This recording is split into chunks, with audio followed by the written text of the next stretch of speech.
حضرت علی علیہ السلام نے فرمایا، مشکل وقت آ جائے تو کسی کا احسان مت لو، کیونکہ مشکل 4 دن کی اور احسان زندگی بھر کا ہوتا ہے۔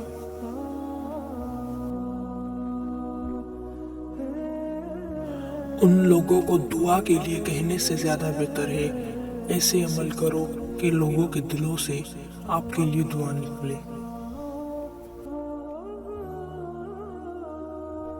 رزق کے پیچھے اپنا ایمان خراب مت کرو، کیونکہ رزق انسان کو ایسے تلاش کرتا ہے جسے مرنے والے کو موت۔ اپنا سر اونچا رکھو کہ تم کسی سے نہیں ڈرتے، لیکن اپنی نگاہیں نیچے رکھو تاکہ پتہ چلے کہ تم ایک باعزت گھرانے سے تعلق رکھتے ہو۔